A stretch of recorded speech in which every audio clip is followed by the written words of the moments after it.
Jai Hind Defense Aspirants, welcome back to my channel SSP Success. Today we are going to cover an important topic that was in the news, and it's about VVPAT and related to free and fair election. So let's get started with our topic. See, recently हुआ क्या है, supreme court ने announce किया था कि वो address करेंगे petition को, right, that was related to VV voter verified paper audit trailed slip. And ये कब बोला गया? ये बोला गया just ahead of its first phase of voting that was conducted on 19th April 2024। देखो, ये आर्टिकल जो है ना, सुप्रीम कोर्ट के वीवीपैट एंड बैलेट पेपर से रिलेटेड है, और उससे रिलेटेड जो जजमेंट आया है उसके बारे में हम बात करेंगे। देखो, थोड़ा सा ब्रीफली हम जान लेते हैं। 2013 में सुप्रीम कोर्ट का एक इंपॉर्टेंट जजमेंट आया था। सुप्रीम कोर्ट ने ये बोला था कि अगर फ्री एंड फेयर इलेक्शन को कंडक्ट करवाना है तो फिर पेपर ट्रेल का होना जरूरी है।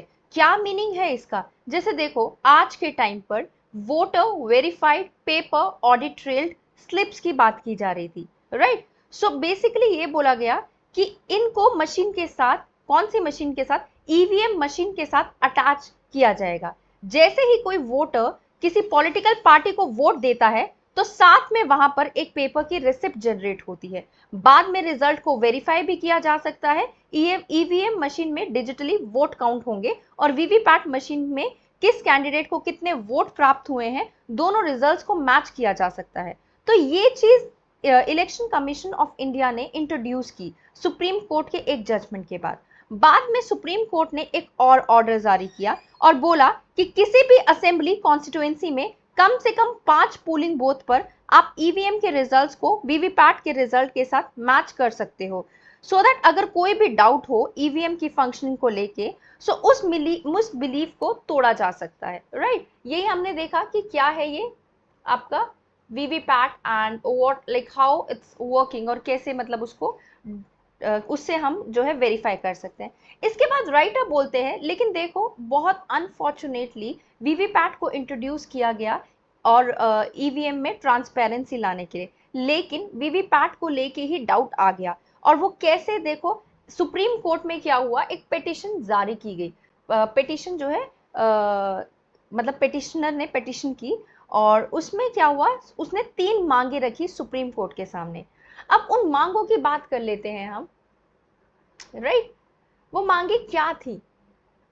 वो मांगे थी ये कि जो वीवीपैट में जितनी भी पेपर रिसिप्ट जनरेट हो रही है ना, सारी काउंट की जाए हर बूथ पर। और अगर ये चीज पॉसिबल नहीं है तो पुराने टाइम की तरह पेपर बैलेट से जैसे इलेक्शन होते थे ना, वैसे ही इलेक्शन होने चाहिए। वोटर्स, तीसरा पॉइंट ये बोला उन्होंने, वोटर्स को ये आज़ादी दी जाए कि जैसे वो ईवीएम के बटन दबाते हैं तो वैसे ही पेपर रिसिप्ट जनरेट होने के बाद उस पेपर रिसिप्ट को बकायदा चेक कर सके पेपर बॉक्स में डाल के।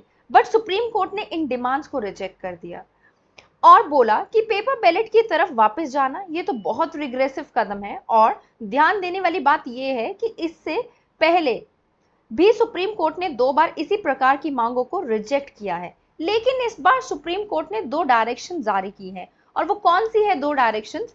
पहले देखो, ये बोला गया सुप्रीम कोर्ट के द्वारा, जो मशीन होती है ना, उसमें सिंबल लोडिंग यूनिट्स हैं, जिसके हेल्प से ईवीएम के अंदर कैंडिडेट के सिंबल्स को लोड किया जाता है। और इस रिलेटेड सुप्रीम कोर्ट ने ये ऑर्डर दिया कि इलेक्शन रिजल्ट आने के 45 डेज बाद भी सिंबल लोडिंग यूनिट्स को सेफली स्टोर करके रखना होगा, सो दैट अगर किसी कैंडिडेट को दिक्कत है कि हमने बटन किसी और पार्टी को के लिए दबाया है लेकिन वोट किसी और को दिया है, तो उससे ये पता चल जाएगा। सेकेंड ऑर्डर सुप्रीम कोर्ट का ये था कि देखो, इलेक्शन का रिजल्ट आएगा और जीतने के बाद सेकंड और थर्ड कैंडिडेट मांग कर सकते हैं कि मुझे 5% ईवीएम के माइक्रो कंट्रोलर की वेरिफिकेशन करनी है, लेकिन वेरिफिकेशन के लिए खर्चा देना पड़ेगा सेकंड और थर्ड कैंडिडेट को, और अगर गड़बड़ी मिली तो उनको उसका रिफंड दिया जाएगा। तो देखो, ये था सुप्रीम कोर्ट में एक पिटिशन गई और सुप्रीम कोर्ट ने उस पिटिशन को कैसे एड्रेस किया। अब हम थोड़ा सा जान लेते हैं क्या रीजन था इंट्रोडक्शन का वीवीपैट का। जैसे कि मैंने आपको बताया, इसको ट्रांसपेरेंसी को एनहांस करने के लिए लाया गया, और ये एक्चुअल में कब आया? फेब 2013 में। अगर इसके हम लीगल एस्पेक्ट्स की बात करें तो 2013 में कंडक्ट ऑफ इलेक्शन रूल 1961 को अमेंड करके अलाउ किया गया कि प्रिंटर के साथ एक ड्रॉप बॉक्स को अटैच किया जाएगा। वीवीपैट को यूज किया गया 21 पोलिंग स्टेशन में of the Noksen assembly constitution of Nagaland 2013 में, जिसके बाद फेज इंट्रोडक्शन डिसाइड किया गया ईसीआई के द्वारा विद 100% एडॉप्शन बाय जून 2017 और आज के टाइम पे 100% एडॉप्शन भी है।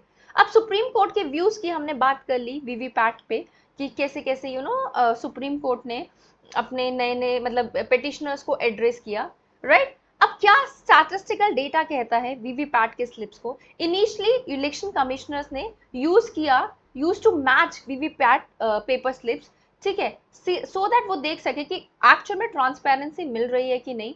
और ये देखा गया कि ये जो सुप्रीम कोर्ट का डिसीजन था, नॉट सुप्रीम कोर्ट का, सुप्रीम कोर्ट का ऑफ कोर्स डिसीजन था, और उसके बाद इलेक्शन कमिश्नर ऑफ इंडिया ने इसको लागू किया।